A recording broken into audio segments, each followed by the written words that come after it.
Hello, welcome to my YouTube channel. My name is Pasha, and in this video today, I'd like to go over 5 reasons on why driving for Uber Eats might be frustrating and something you should consider if you're thinking of starting driving for Uber Eats. And for reason number 1, I'd like to say that there is a big possibility that you might not be able to get the requests during the time when you want to go online. You could go online, and since you're a contractor, you're not guaranteed to have any sort of trips during that time frame. You can't depend on it. So if you're going online, I don't know, Monday night at 6 p.m. and you want to be online for 4 hours, you can't count how much you'd make. You might not even make anything, because if the demand is not there, you might not be getting any requests if there are too many people delivering during that time. For number 2, I would say that your rating could be easily impacted by something you didn't even do wrong. So for example, let's say you go and pick up the food and you check that everything is right to the best of your ability, and you take the food and deliver it to the customer. Now the customer gets the food, and let's say the receipt was saying there are no onions on the order, but the order has onions. Well, the customer is going to give a negative rating to the order when Uber would be asking them after the delivery is completed on how their order went. And that rating could potentially affect your actual rating, because the customer satisfaction is portion of your calculated score for Uber. Now, after that happens, you can try to call Uber support and ask them to remove it. And I'll tell you right now, they can't remove it for you. You can call, you can text, you can ask them, but it's not going to happen, because that's just something they can't even do in the first place. And that could be really frustrating, because you want to keep your rating as high as possible, because in my eyes, somebody who has a 99% satisfaction rating would be getting a higher tip percentage versus somebody who has a 92% rating. So I believe that you should keep your car clean, and if you have a car wash that does memberships, you should definitely get one, because it's much more nicer to pull up in a clean car, and I think you have a higher likelihood of getting a good tip just because you look more presentable and you look nicer, because you'll see people dress all kinds of ways, and if you look up to par, I think it's a better way to ensure you get more money. So for number 3, I would like to list depreciation of your vehicle. And I know that this might not apply to every single one of you, because you might be renting a vehicle through Uber. But generally speaking, the more you drive, the more costs you would have associated with it. The maintenance would be playing a role into it.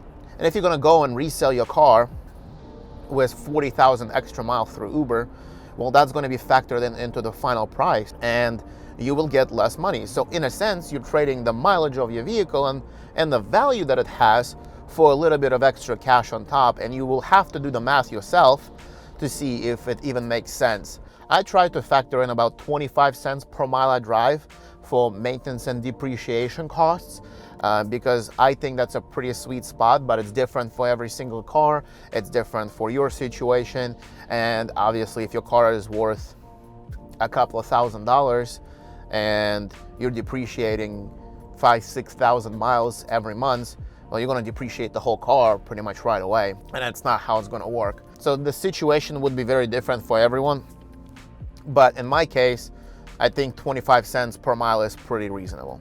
For number 4, I'd say the wait time.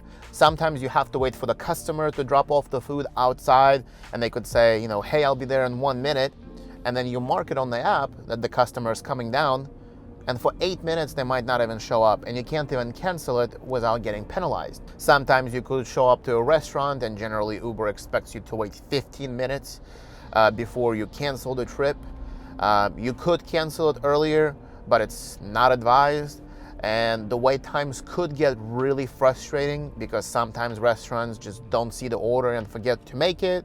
Sometimes you might end up in a situation where the order is wrong and you have to wait for them to remake the whole thing. I can say that most likely, if you're working a 40-hour week, you're gonna run into an issue where you're sitting there for half an hour and the restaurant staff keeps telling you it's gonna be 2-3 more minutes, I'll get it right out. And it just takes time out of your day, and you don't really get compensated on the same level if in comparison you would actually go and drive another order during that time. Now, for the reason number 5, I'd like to say that there is a high likelihood that at some point during the day you're going to receive a trip that's going to send you to the middle of nowhere, and you will have no requests there, so you would have to go offline on your time and drive back to the area where you usually drive, and know that the requests are pretty common.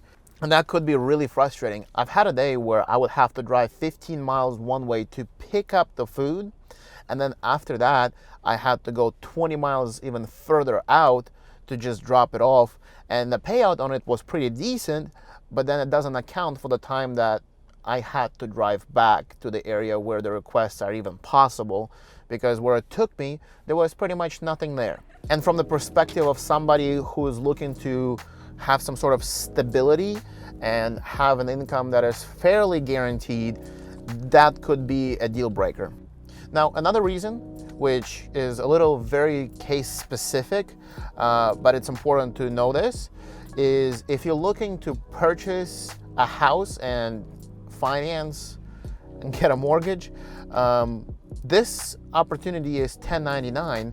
So if you're looking to use this, they might request 2 years of taxes versus different sort of requirements that the banks would have for somebody who works a W-2, just because they need to know how consistent the income is, how often you're getting paid, things like that.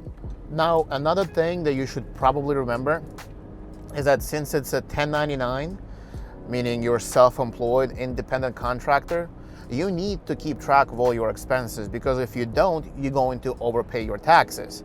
And for some people, this also could be a deal breaker, because even if I view it as a positive, if you are the type of person that is not good at keeping track of every single line item and keeping all your receipts in line and making sure that you have proper documentation for every single thing that you have to spend money on, like all your maintenance records, all your mileage deductions, or if you do an itemized, all of that you need to keep track of. And if you don't do it, you're going to overpay and you're not going to like it.